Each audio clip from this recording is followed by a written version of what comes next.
This is Live from my office. Hi, I'm Steve Cochran, and I'm glad you're here for another episode as we are heading in full speed now into season number 3. All of it brought to you by Team Hochberg and David Hochberg. They are our ongoing title sponsor, and we appreciate that very much at 855-56-DAVID or 56david.com. On today's episode, the prodigious author, David Baldacci. I guess prolific would be better than prodigious. He may be prodigious. You could ask him if you run into him. His new book is called A Gambling Man, and I think this is like 40-plus novels, and it's great. It's great, just like everything else Baldacci writes. And it's a great summertime read to add to your list if you haven't already. A Gambling Man. We'll talk about that. And you never know who's going to call. We got a great charity that actually is part of the Baldacci family that we'll talk about as well. But let me begin with this. I'm outraged at my cable bill. My cable bill. It's crazy. No, the one here isn't so good, but I mean, I also had the full Iraqi cable package, and now I've got to cancel it. There's a TV show in Iraq that has sparked just huge outcry over fake ISIS fighters kidnapping B-level Iraqi celebrities, strapping fake suicide vests to them, and telling them they're going to be killed. A camera follows a celebrity visiting an Iraqi family displaced by conflict. That's where they're ambushed by jihadists. The star is convinced they're going to die until troops come to the rescue. I know what you're saying. Sounds hilarious. It's already causing a huge scandal in Iraq, but as you might imagine, the numbers, the ratings are huge. Scene's the same every time. A celebrity invited for this charitable project visits the home of a family who have said to have escaped the clutches of ISIS. Once inside, actors disguised as jihadists pounce on the celebrity.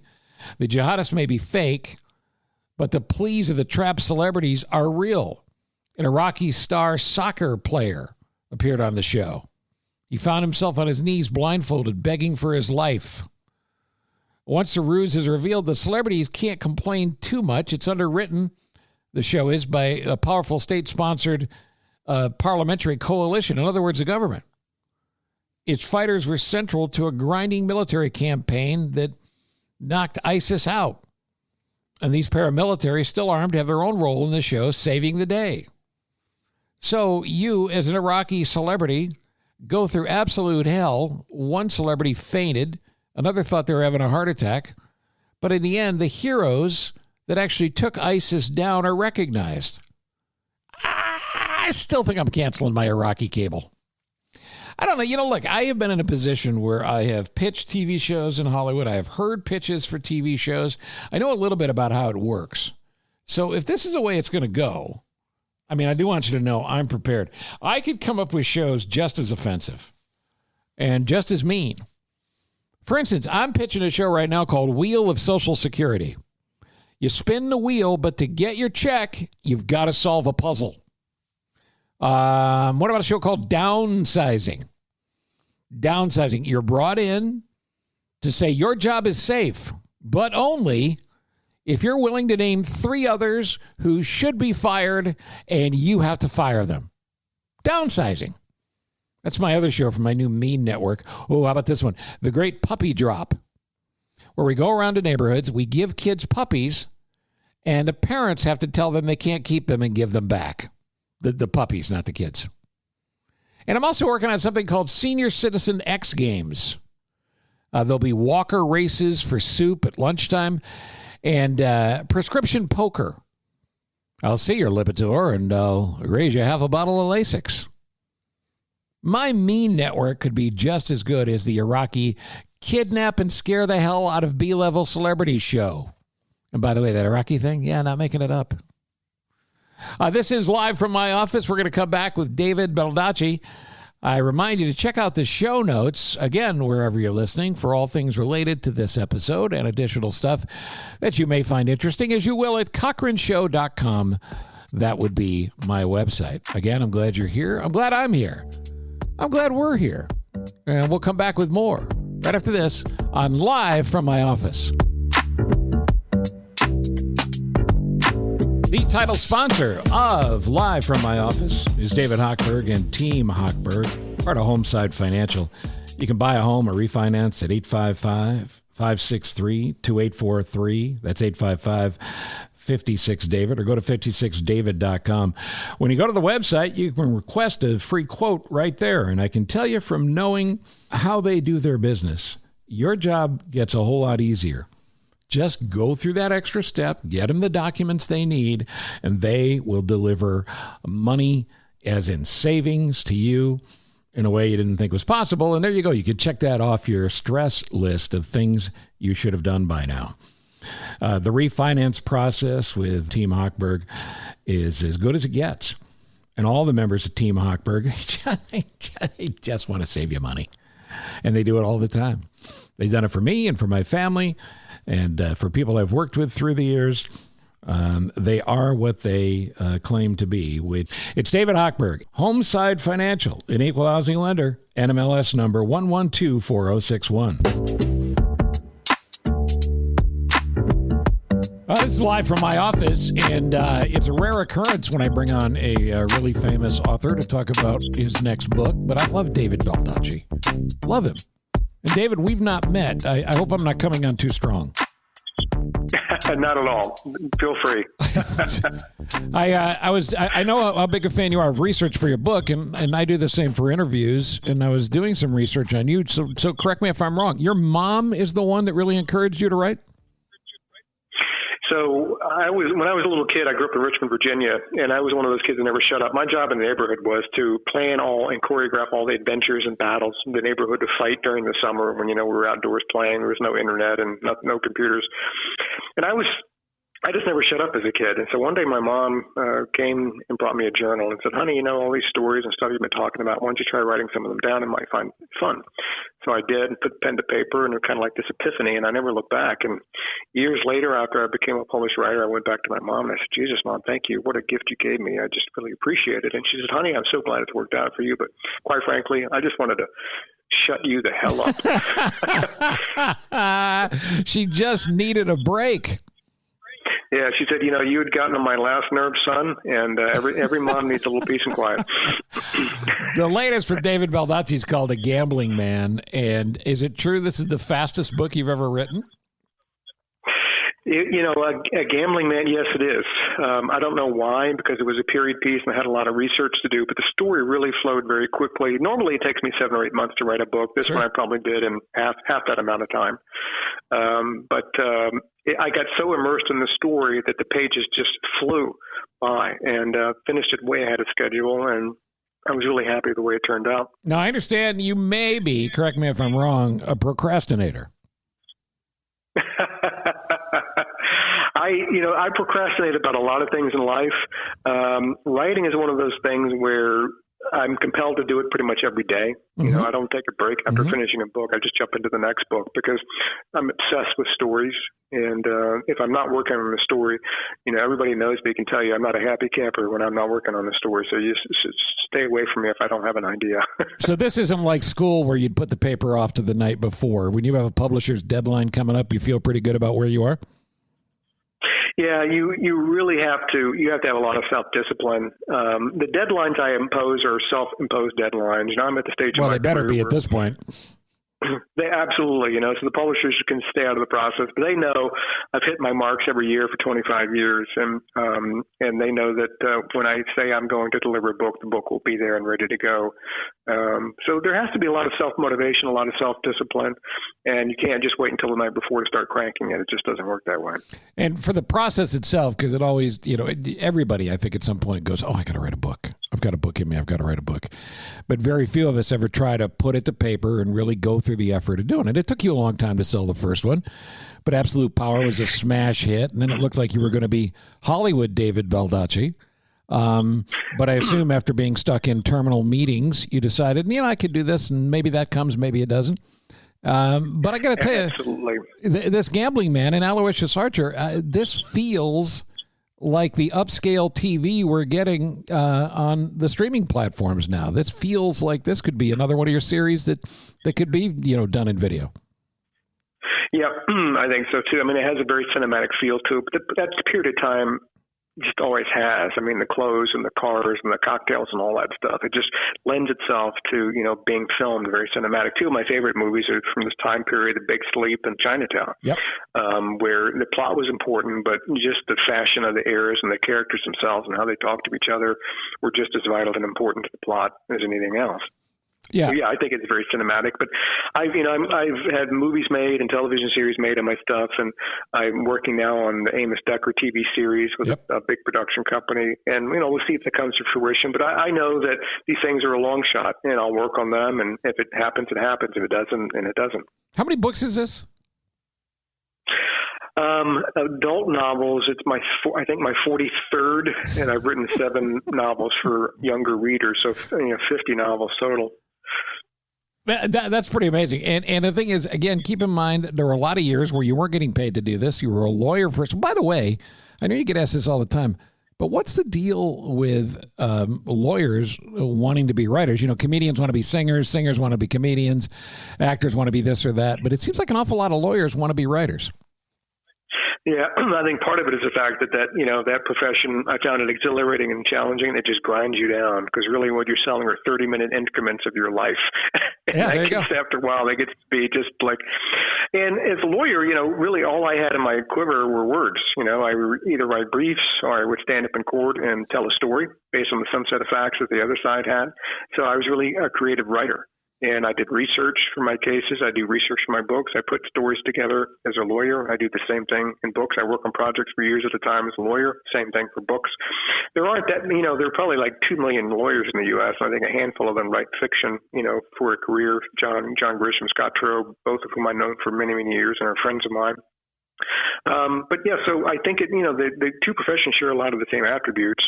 I just think that writing, fiction is really difficult to do, and not many people can make the transition. I was a fiction writer before I was a lawyer, so that sort of helped me. And then being a lawyer, some of the attributes you learn from that helped me be an even better writer.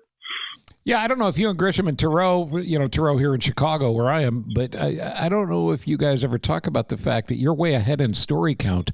Are the voices in your head just louder?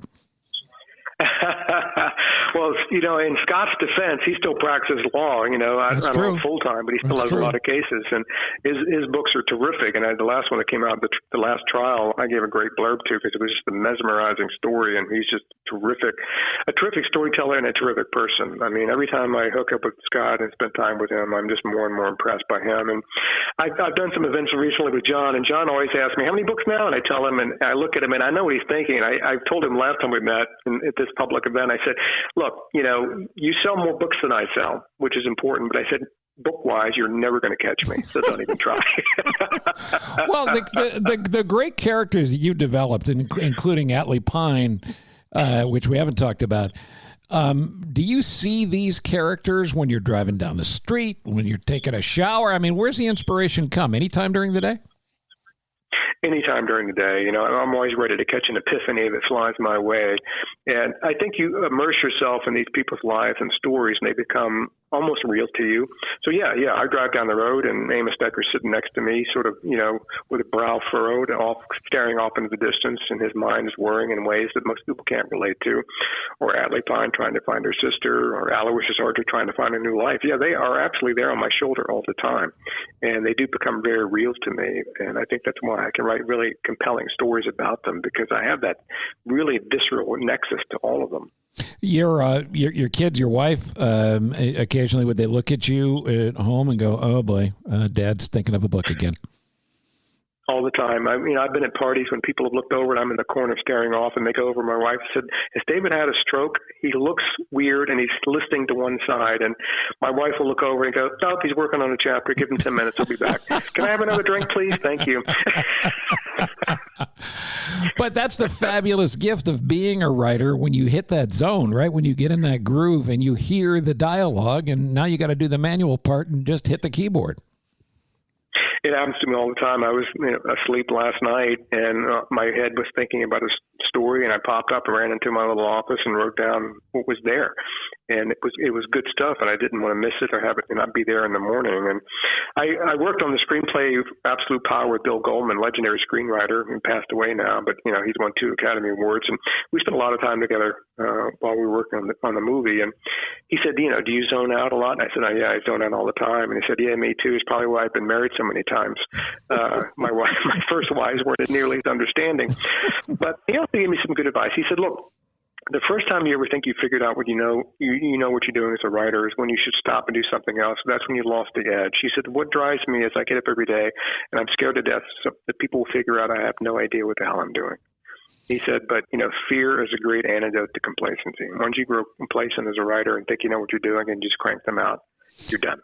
Well, and that's the kind of gift you can give to writers now, that kind of advice that comes from, making those pages over and over again through the years. But the rejection notices, when they came, is there any post-traumatic rejection stress that you suffer? Do you ever have those dreams?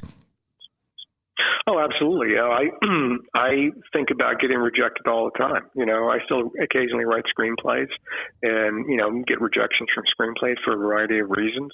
And that goes with the territory. This is a very subjective business. You're basically, creating something that didn't exist before, sending out to strangers to evaluate whether they think it's worthy or not. And, if they accept it and they think it's great, wonderful.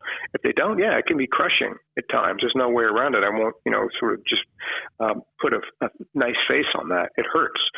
But if it comes with constructive criticism where they say, and they tell you, and sometimes they do, why they didn't like it, then that can be a learning experience, and you can turn it around and make that into a positive. What do people say when they meet you? You're a very recognizable face, I think, amongst those in your business, because so many of you are not. You're just giant font on your hit books. But I think people know you and know your face, so you must get recognized. What do they recognize you for? Yeah, they'll come over and they'll say, are you? And I would say yes. And so long as they didn't mistake me for another author, we would have a nice conversation. But oftentimes I get, I've read all of your books and you just look so normal. How do you write this stuff? Right, It's so dark. And I said, well, everybody has another side, and that's my other side. And thank God, I said, I just let that dark side come out in the pages and not for real. It's funny because channeling your demons can be healthy, and we all have them. But we live in a time now which many people are pessimistic and dark and, have lost some of their hope and stuff. Does that affect you at all? I think it's affected everybody. I've had it much better than most people. I have good health insurance. I don't have to worry about, living paycheck to paycheck. Sure. I can work remotely, but we're all human beings. And I found, for the last year and a half that, I work in isolation a lot, but I've always had those book tours and events where I can go out and be around people, tell funny stories, entertain the crowd, meet readers, take pictures and all that. And I found that I really missed that human interaction component to this, to sort of counteract all the time I spend completely by myself. Human beings are built to socially interact. We're companionable creatures. We want to be around other people, and that has been totally taken away from a lot of us. And I found that it can sort of grind on you. It can sort of depress you at times, and then you sort of slap yourself and look, it could be a lot worse. Get over it. But I am looking, to get back to semblance of normalcy, hopefully soon. No question about it. And you and I, David Baldacci, we have a lot in common. I believe you were named one of People's 50 Most Beautiful. I came in 51st that year. But we're both about... They threw me in as the token writer. They had 48 actors and musicians, one paleontologist, right, and the writer. I mean, come on. And the radio guy, they said, yeah, we'll get to him next year.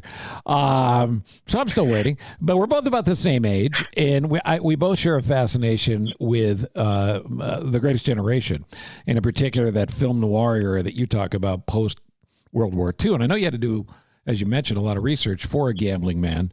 But one of the fascinating things about the book, and I've not finished it, but I'm plowing through it very quickly here because it's an easy read and it's fascinating. Aloysius, is he the product of his decisions, or are his decisions driving who he ends up being? And can you even tell me that without giving away the book? I think, it might be a little bit of an amalgam of both, because a lot of the decisions he has to make during the book are split-second ones, not ones he can give a lot of thought to. So is he driven by the moment, or is the moment being driven by him?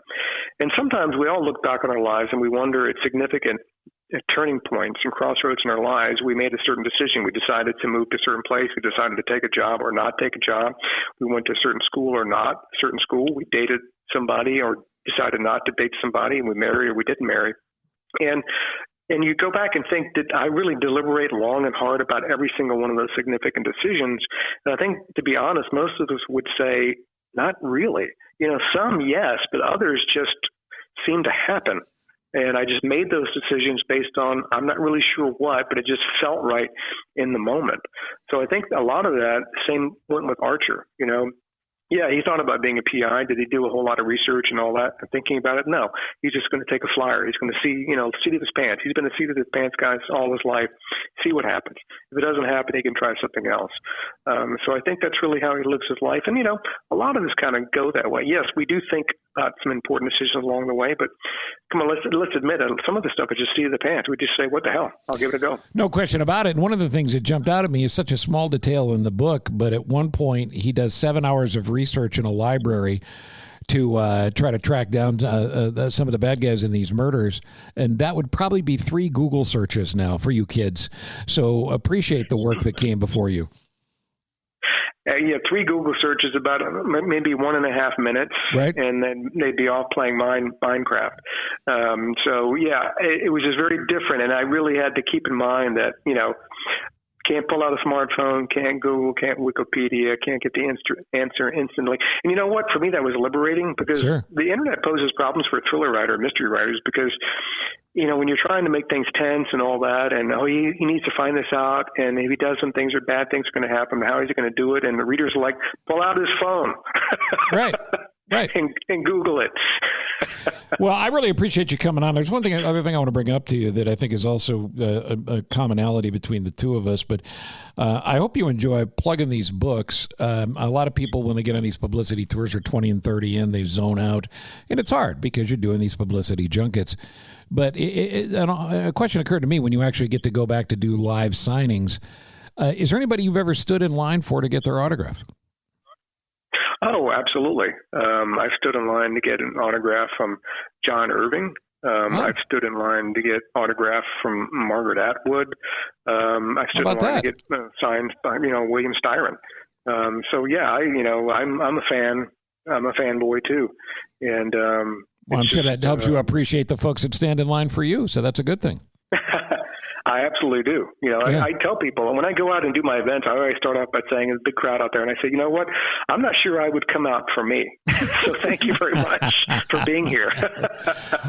Before we go, we only got a couple minutes, I know, here, but you were doing something. I have an older brother who has special needs and has struggled with literacy his whole life. And you and your wife have a foundation called the Wish You Well Foundation with family ties, and it's a very personal thing. But you push promoting literacy and battling illiteracy. And every time we do one of these episodes, we always give free publicity to a charity, and I love what you're doing here. So sell it for me. Tell me about it. Yeah, we fund literacy organizations and initiatives across the country. We've funded programs in pretty much all 50 states and counting. We poured millions of dollars into this effort to help people read at a higher level. Last year was our biggest year. We gave out more money and funded more programs than any time in our 20-year history because of the pandemic. I think the pandemic has shown America we are really two countries. We're a country that have and have-nots. You look at the kids' situation learning virtually. There are a lot of kids in rural, urban, and suburban areas who don't have broadband, and not everybody has a laptop or an iPad at home. So they were left out of virtual learning. And then you have people who, the low end of the wage scale, they still had to go in. They couldn't work remotely. They got sick, lost everything, or they were fired, or first fired and last to get rehired. Illiteracy and poverty go hand in hand. And if your mom and dad can't read, chances are very high your literacy level will be very low. And in the day and age of an information society, below average and even average doesn't really cut it. To make sure you can realize your potential, you need to learn to read and think at a high level. And if we do that, educate every American to be able to do that, then all of a sudden a lot of our societal ills go away. Ignorance and intolerance go away. Racism goes away. Poverty goes away. Crime goes down. When people can be self-sustaining and earn a good living and support their families, and that's what the Wish You Well Foundation is dedicated to doing. WishYouWell.org, yes? Yes, WishYouWellFoundation.org. WishYouWellFoundation.org. You can make a donation there, and I hope you will because it's an important thing to do. And since you couldn't be here, I'm opening the cover of David Baldacci's A Gambling Man, It would be awkward if you were live in my office right now. But I'm signing it for you. I hope this works. To my friend Steve, the 51st sexiest man in America, or so he claims. Does that work? Is that okay? It's absolutely. I totally authenticate that signature. Go for it. David Baldacci, a gambling man. Good luck with it, like you need it. But really, another fine piece of work, and I continue to be a fan. Thanks for coming on. Thank you. If you or a family member is interested in securing a reverse mortgage loan, listen to this invaluable information from Team Hochberg, your trusted local lender. Experienced homeowners, at least 62 years old, secured 44,666 reverse mortgages in 2020, totaling a record $10.6 billion. These financially astute homeowners are taking advantage of the many benefits of reverse mortgage loans. And again, you could pay attention to Tom Selleck when he's talking about this on TV. But let me clue you into something. That's a script. Tom Selleck doesn't know what he's talking about. Nice guy, but he's not a reverse mortgage guy. Hochberg's the reverse mortgage guy. Here's the things you need to know that David Hochberg can teach you, because he knows reverse mortgages inside out. You're going to increase monthly cash flow by deferring mortgage payments. All the proceeds from reverse mortgage loans are tax-free. You'll extend the life of your retirement funds. You're going to make home modifications more accessible and make it safer and easier to live independently. You can afford in-home medical and housekeeping pros to assist with tasks around the house to become more challenging as everybody gets older. And you can enjoy those golden years without the fear of running out of money. You want to know more about reverse mortgage loans? Who are you going to call? You going to call Tom Selleck? I don't think you are. You call your local reverse mortgage loan experts. You're going to be happy you did. It's David Hochberg and Team Hochberg at 855-56-DAVID or 56david.com. And don't forget to tune into Home Sweet Show. What's the show called?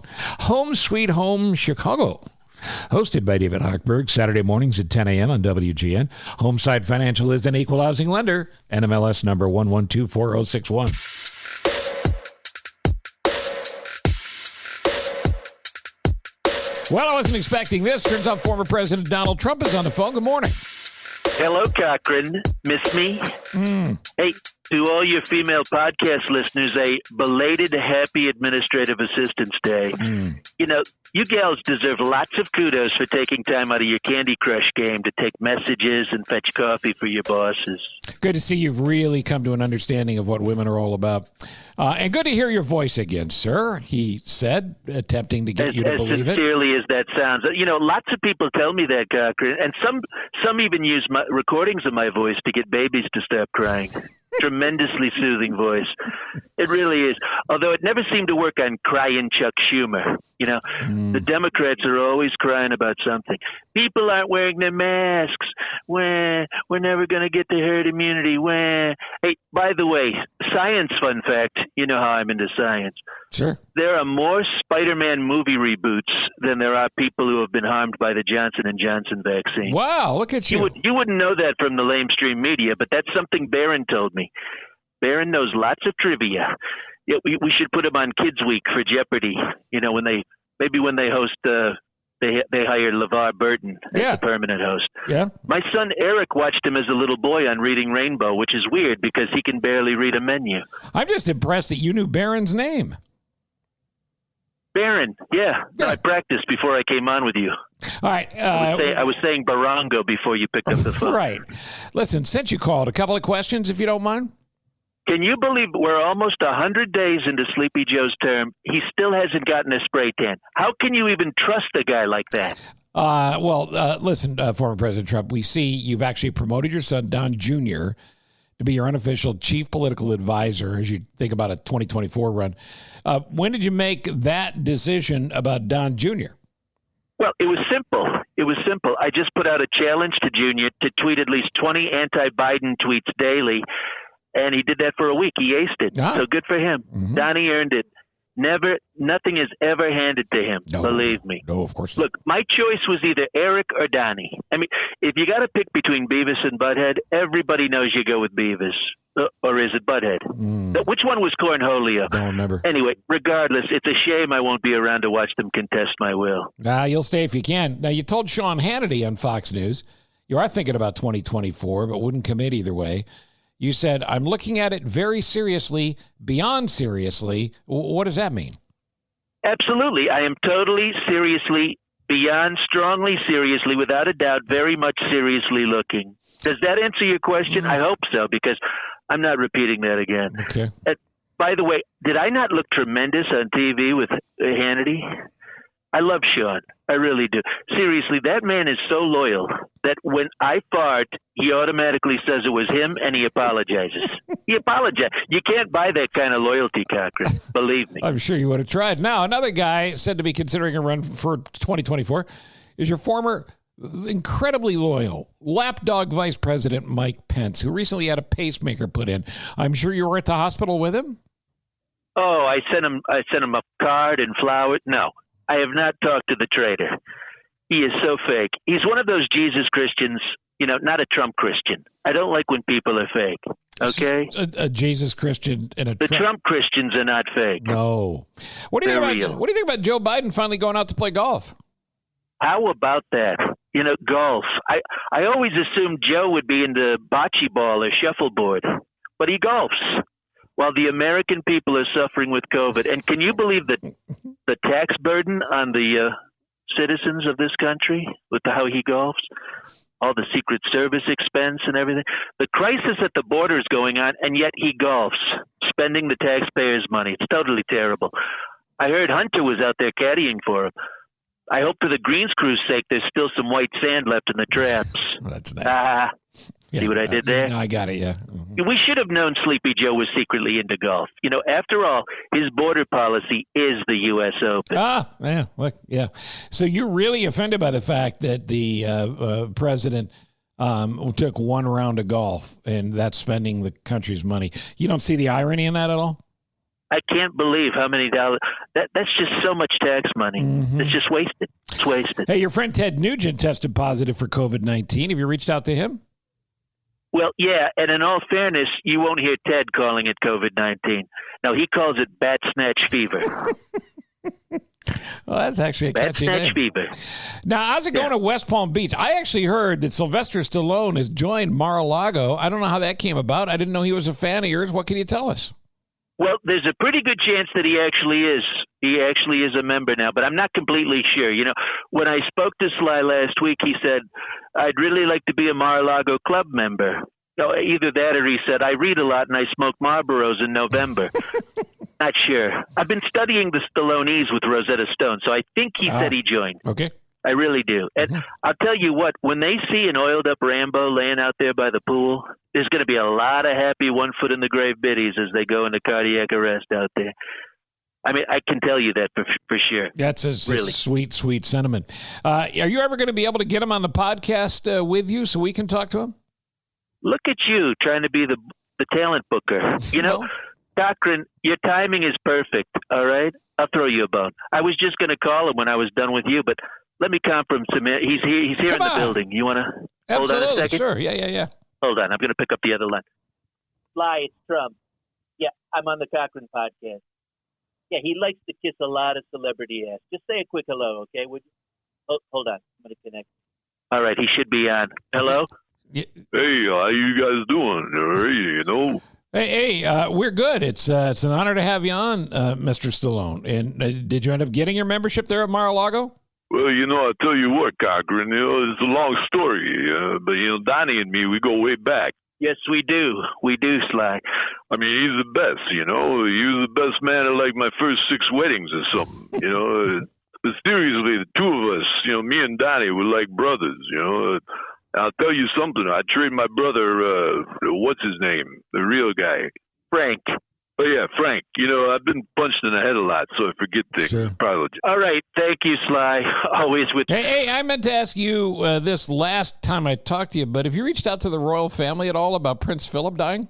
You know what? I did, actually. I called up the Queen Mum herself. I gave her my deepest, heartfelt condolences. And I know Elizabeth always had a little thing for me when I visited over there. So now that she's a widow, I gave her a little thrill. I dialed her up, and I yelled sweet nothings into her ear for a couple minutes. It's the least I could do. It's So wrong. Listen, unfortunately, or maybe fortunately, in my view, that's all the time we have. Thanks for calling in, former President Trump. You know, it's too bad you can't come down to Mar-a-Lago, Cochran. Not that they'd let you in, but Fridays and margaritas are half off on Fridays. Oh. Oh, wait, no, I got that mixed up. It's not margaritas. They're regular price. Ladies' swimsuits are half off. Very classy. Thank you for calling. Later, loser.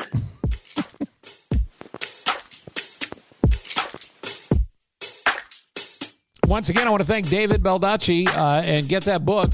It's called A Gambling Man. The foundation that we talked about, the thing that he and his wife have done for so many years, and as he said, has raised a record amount of money. It's the Wish You Well Foundation, wishyouwellfoundation.org. If you go to wishyouwellfoundation.org, click on the menu and you can donate there, or just go to wishyouwellfoundation.org/get-involved-donate.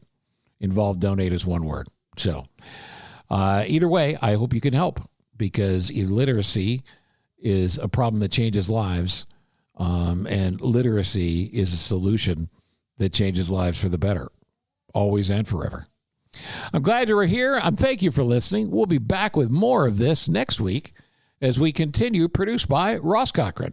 Produced, directed, written, and, he treats me poorly, but management usually does. And you have a great couple of days. We'll see you next time when we get together for another episode of Live from My Office. 30 years plus on the airwaves, you have turned your dial to me. Now you're tuned into my podcast. It's Live from My Office, Steve. From Ithaca, New York, to Carolina South, W. Cochran Steve. From Minneapolis and then Chicago twice, top-rated shows achieved. Sit back, relax, and now listen to my show. When or wherever you are, 'cause you're on the go. A-list celebs with some laughs and great info. Live from my office, the Steve Cochran Podcast Show. Yeah. No better place to be. Yeah. Subscribe and like for free. Yeah.